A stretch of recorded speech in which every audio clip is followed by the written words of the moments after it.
सभी दोस्तों का कुंवर क्लास में स्वागत है। दोस्तों आज हम लोग जानेंगे सीयूटी क्या है। सीयूटी क्या है, सीयूटी का क्वालिफिकेशन क्या होना चाहिए, सीयूटी एंट्रेंस एग्जाम देने के लिए एज लिमिट क्या होनी चाहिए, एप्लीकेशन फीस कितना होता है, कितना लगता है, एग्जाम पैटर्न इसका क्या रहता है, सिलेबस क्या रहेगा और टॉप यूनिवर्सिटी कौन कौन से हैं, कौन कौन सी यूनिवर्सिटी बेहतर है, इसके बारे में हम लोग आज जानेंगे। तो आइए सबसे पहले सीयूटी कौन एग्जाम करवाता है। सीयूटी का हम लोग जानते हैं, सीयूटी का एग्जाम एनटीए करवाता है। यह वही एनटीए है जिसमें आपके नीट का एग्जाम करवाता है, आईआईटी की एग्जाम करवाता है, जेईई मेंस की एग्जाम करवाता है। कौन करवाता है? एनटीए ही करवाता है।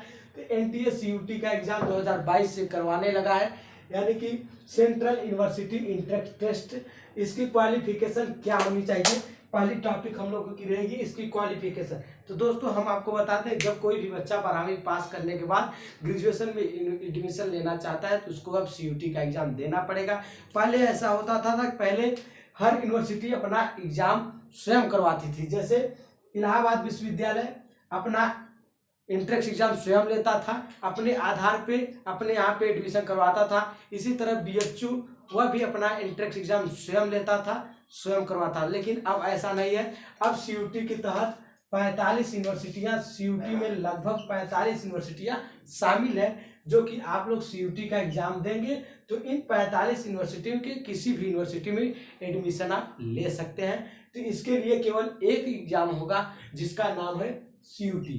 तो सीयूटी का एग्जाम कैसे दें, कैसे फॉर्म अप्लाई करें, क्या क्या इसका सिलेबस रहता है, डोमेन लैंग्वेज क्या है, इस सब के बारे में आप लोग भ्रमित ना होइए। सारे डाउट आप लोगों का यहाँ क्लियर होगा। अगर जो भी कोई बात छूटे तो कमेंट बॉक्स में जरूर बताएं।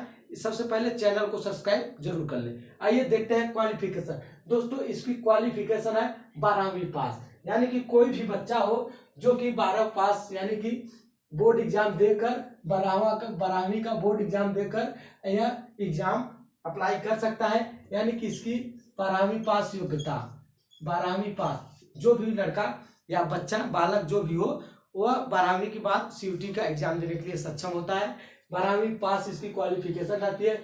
एज लिमिट इसकी कुछ नहीं होती, चाहे आप 18 प्लस हो या 18 माइनस, चाहे 18 से ज्यादा हो या 18 से कम, इसकी कोई मान्य नहीं है। आपकी उम्र 18 से चाहे कम हो चाहे ज्यादा हो, कोई दिक्कत, कोई भी एज लिमिट नहीं है। एप्लीकेशन फीस क्या रहता है? तीसरी बात हम लोगों की है एप्लीकेशन फीस। एप्लीकेशन फीस यानी कि फॉर्म को भरते समय कितना फीस लगेगा, कितनी पैसे की जरूरत हम लोगों को पड़ेगी, जिससे हमारा फीस ये मतलब हमारा ऑनलाइन हो जाए एंट्रेंस एग्जाम के लिए। तो दोस्तों हम बता दें, स्लॉट 1 और स्लॉट 2 दो प्रकार के फॉर्म भरे जाते हैं। कोई बच्चा ऐसा रहता है जो कि बीए का भी भर देता है, बीएससी का भी भर देता है, यानी स्लॉट 1 से भी भरता है और स्लॉट 2 से भी भरता है। तो स्लॉट 1 की फीस हम बता रहे हैं आप लोगों की। जो भी बच्चा जनरल कैटेगरी से आता है, जनरल कैटेगरी से बिलोंग करता है, उसकी फीस 750 रुपए, और ओबीसी और ईडब्ल्यूएस वालों की फीस 700 रुपए, SC ST वालों की फीस 650 रुपए। यह स्लॉट 1 की फीस हुई। जो भी बच्चा अगर दोनों स्लॉट से भरता है, स्लॉट 1 से भी और स्लॉट 2 से भी, तो उसकी फीस 750 की जगह 1500 हो जाती है, और ओबीसी और ईडब्ल्यूएस वालों की 1400 हो जाती है जो दोनों स्लॉट से भरते हैं, और SC ST की 1300। यह रही फीस। अब हम बताएंगे एग्जाम पैटर्न क्या रहता है इसका। सीयूटी में दोस्तों, सीयूटी में एग्जाम पैटर्न 3 तरीके का होता है। 3 तरीके में यानी कि सबसे पहले एग्जाम पैटर्न, चौथा हेडिंग हम लोगों का है एग्जाम पैटर्न। इसमें आपकी लैंग्वेज होती है। एक लैंग्वेज में आप लोगों का हिंदी या इंग्लिश होता है, हिंदी या इंग्लिश, चाहे आप हिंदी हो या इंग्लिश हो कोई दिक्कत नहीं है। और इसमें डोमेन होता है। कोई यूनिवर्सिटियां में 2 डोमेन मांगती है, कोई 3 मांगती है, जैसा भी हो। अगर आप लोग बीएचयू में भरते हैं यानी इलाहाबाद विश्वविद्यालय में भरते हैं तो वह कहता है कि हमारे यहाँ एक लैंग्वेज और 2 डोमेन और एक जनरल टेस्ट,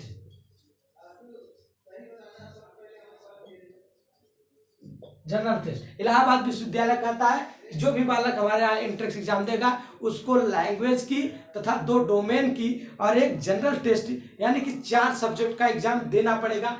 चाहे आप लैंग्वेज में हिंदी लें या इंग्लिश, कोई दिक्कत नहीं है।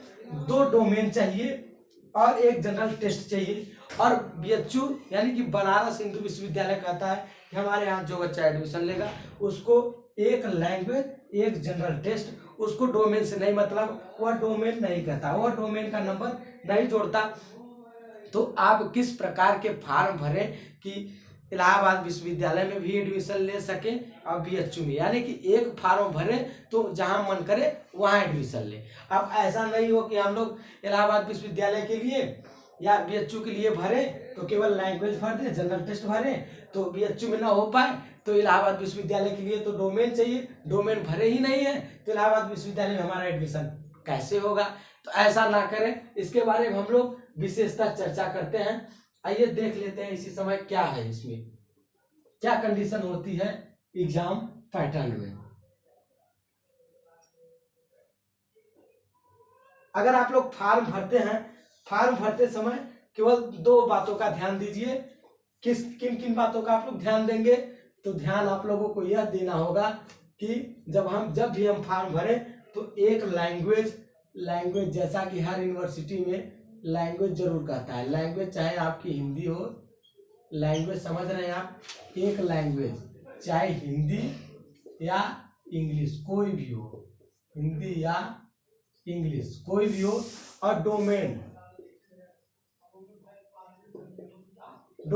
आप लोग कम से कम 3 भरिएगा, यानी कि डोमेन इलाहाबाद विश्वविद्यालय के लिए 2 डोमेन चाहिए, कोई ऐसी भी यूनिवर्सिटी है जिसके लिए 3 डोमेन चाहिए, और बीएचयू के लिए तो केवल लैंग्वेज और जनरल टेस्ट चाहिए। क्या चाहिए? General test. बीएचयू डोमेन से मतलब नहीं रखता, वह केवल जनरल टेस्ट और लैंग्वेज से मतलब रखता है।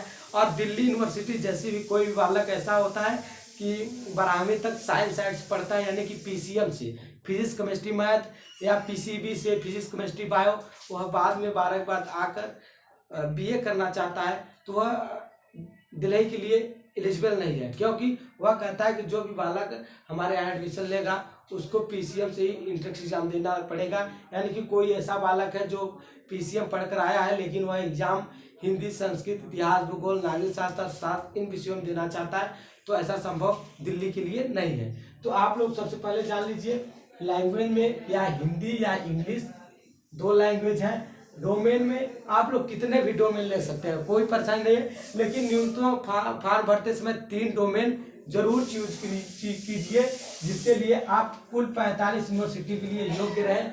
ऐसा ना हो कि केवल बीएचयू के लिए ही आप अप्लाई करें या इलाहाबाद विश्वविद्यालय के लिए अप्लाई करें। अगर आप लोग इलाहाबाद विश्वविद्यालय के आसपास हैं तो इसमें अगर आप एडमिशन लेना चाहते हैं इलाहाबाद विश्वविद्यालय में, इसके लिए आप लोगों को एक लैंग्वेज, 2 डोमेन तथा जनरल टेस्ट, इन विषयों की एग्जाम देना पड़ेगा। बनारस काशी हिंदू विश्वविद्यालय यानी बनारस बीएचयू, उसमें आप लोगों को केवल लैंग्वेज और जनरल टेस्ट से मतलब है। ठीक है, इसका सिलेबस क्या है, क्या कौन से टॉपिक रहेगा, या अगले वीडियो में डिस्कस करेंगे। हिंदी में क्या आएगा, क्या कौन से सब्जेक्ट में क्या आएगा, इन सब के बारे में अगले पैटर्न में। तो सबसे पहले हम लोग और जान जाते हैं कि इसका सिलेबस क्या रहता है, टॉप यूनिवर्सिटियाँ क्या रहती है। ठीक है, टॉप यूनिवर्सिटी कौन कौन सी हैं, इसके बारे में भी हम लोग चर्चा करते हैं अभी तुरंत। दोस्तों, तो सबसे पहले हम जान लिया, 5वां हेडिंग हम लोगों की है सिलेबस क्या है। सिलेबस आप लोग जो 12वीं का सिलेबस, जो 12 में एनसीईआरटी पढ़े हैं वही सेम सिलेबस है। छोटी छोटी कॉमन चीजें जैसे कि लुसेंट हो गया, लुसेंट आपकी बहुत महत्वपूर्ण पुस्तक है, लुसेंट हो गया या कुछ और तो ठीक उसी प्रकार सिलेबस में आप लोगों की एनसीईआरटी यानी कि 12 जो 12वीं में आप लोग पढ़े हैं, 12वीं में आप लोग जो पढ़े हैं वही आप लोगों का सिलेबस है, वही सिलेबस है जो 12 का सिलेबस है। ठीक उसी प्रकार आप लोग को जनरल टेस्ट में थोड़ा अलग आएगी, जैसे कि रीजनिंग आएगी। जनरल टेस्ट में रीजनिंग हो गया, कंपटीशन वाली मैथ हो गई, और लैंग्वेज में हिंदी हो गया, हिंदी तो कॉमन रहेगी लैंग्वेज में, और थोड़ा करंट अफेयर 1-2 क्वेश्चन के ऐसे क्वेश्चन जनरल टेस्ट से बनते हैं। ठीक है, और अब हम लोग और जानते हैं टॉप यूनिवर्सिटियाँ कौन कौन सी हैं। तो टॉप यूनिवर्सिटियाँ आप लोग खुद जानते होंगे कि हमारे भारत में बहुत सी सेंट्रल यूनिवर्सिटियाँ हैं जो कि सब यूनिवर्सिटियाँ अपने में बहुत बेहतर हैं। सबसे अच्छी यूनिवर्सिटी कौन सी है, तो दोस्तों पहले डीयू को सब लोग टारगेट करते हैं, यानी कि दिल्ली यूनिवर्सिटी। दिल्ली यूनिवर्सिटी में पहले एग्जाम जब होता था तो यह इंट्रेंस एग्जाम के तहत नहीं होता था, यह परसेंटेज के हिसाब से। जो बच्चा 95% 99% आता था उसका यूनिवर्सिटी में, दिल्ली यूनिवर्सिटी में एडमिशन हो जाता था। जो बच्चा का नंबर कम रहता था, 70 75 ऐसा रहता था, उसका एडमिशन नहीं हो पाता था, तो वह अपना एडमिशन BHU, AU, BBA, बाबा साहब भीमराव अंबेडकर यूनिवर्सिटी, इन सब यूनिवर्सिटियों में अपना एडमिशन करवाता था। तो सबसे अच्छी सभी यूनिवर्सिटियां अपने आप में बेहतर हैं। कुल मिलाकर 43 या 45 यूनिवर्सिटियां CUT में शामिल हैं, जो कि सब अपने आप में बेहतर हैं। ठीक है, तो आइए अब हम चलते हैं, देखते हैं CUT का एग्जाम कैसे होता है। ठीक है, यह सब आप लोग जान गए। क्वालिफिकेशन इसमें क्या होनी चाहिए? क्वालिफिकेशन आप लोगों को 12वीं पास, एज लिमिट नो लिमिट, चाहे 18 से कम हो या 18 से ज्यादा हो, कोई परेशानी नहीं है। एप्लीकेशन फीस हमने बता दिया कि जो बच्चा जनरल कैटेगरी से बिलोंग करता है उसकी फीस 750, जो OBC EWS से है उसकी फीस 700, और जो SC ST से है उसकी फीस 650। ठीक है, दोनों क्लास से अगर आप भरते हैं तो 1500, दूना कर दीजिए 1400, 1300। ठीक, और एग्जाम पैटर्न हमने आपको बता दिया कि exam pattern domain, language, general test. ठीक, यही 3 महत्वपूर्ण बातें हैं। सिलेबस क्या है? सिलेबस हमने आपको बता दिया कि NCERT